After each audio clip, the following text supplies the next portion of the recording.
السلام عليكم ورحمة الله وبركاته. أهلا بكم أحبائي وأصدقائي. بناء على رغبة الناس من الفيديو الأول اللي نزلته واللي كان بيتكلم عن الليمفديما، قررت أعمل سلسلة جديدة هنتكلم فيها بإذن الله عن الليمفديما بالتفصيل. في فيديو النهاردة هوريك خطوة بخطوة إزاي تقيم نفسك في البيت لو شاكك إن عندك ليمفديما. الليمفديما باختصار هي عبارة عن إن في سائل اسمه الليمف بيتراكم في الأنسجة بسبب مشكلة في الجهاز الليمفاوي، وغالبا بيظهر كتورم تدريجي في الإيد أو الرجل، وأنا اتكلمت بالتفصيل عن الأعراض والأسباب في الفيديو الأول.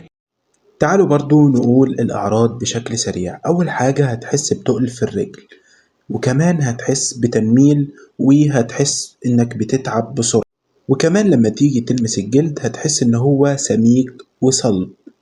النهاردة إن شاء الله هنتكلم عن التشخيص أو التقييم، إزاي تقيم نفسك إنك عندك ليمفديما أو ما عندكش بشكل مبدئي قبل ما تزور دكتور. أول حاجة هتقف قدام المراية وتبص على الطرفين، لو في فرق في الحجم بين الجهتين خصوصا لو جهة واحدة أكبر دي أول علامة محتملة للليمفديما. تاني حاجة إنك تجرب تمسك الجلد عند قاعدة صبعك، لو الجلد مش بيرتفع بسهولة دي علامة وبتكون علامة مميزة اسمها استمر للليمفديما.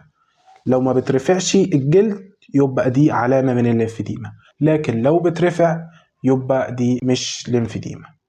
زي ما احنا شايفين في الصورة اهي، الرجل السليمة رفع الجلد بكل سهولة، لكن الرجل اللي فيها تورم معرفش يرفع الجلد، ده سواء في الرجلين أو الإيدين. وكمان من ضمن الحاجات اللي نقدر نقيم بيها انك تلمس المنطقة المتورمة، لو الجلد سميك ومشدود ولو بتحس بتقل وتنميل دي علامة تانية ممكن تشير للليمفديما. اضغط بصبعك على المنطقة اللي فيها تورم، لو الجلد ما نزلش بشكل واضح ورجع لطبيعته بسرعة فده أقرب للليمفديما. كمان لازم تراقب التورم طول اليوم. في الليمفديما التورم ما بيروحش خالص حتى بعد النوم، وده اللي بيفرقه عن أي تورم عادي. لو لاحظت أي احمرار أو سخونة أو ألم شديد أو زيادة سريعة في التورم لازم تروح لدكتور فورا، لأن ده ممكن يكون التهاب وبيحتاج علاج فوري. حابب أضيف معلومة كمان إن في 4 مراحل من الليمفديما.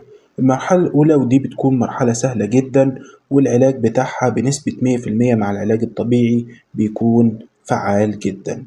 أما المرحلة التانية بتكون بنسبة 90% وبتكون إلى حد ما كويسة. المرحلة التالتة والرابعة بيكون يبدأ يحصل التليف للجلد، ودي مرحلة مش كويسة، لكن بالعلاج الطبيعي بتجيب نتائج كويسة، بس مش علاج 100%.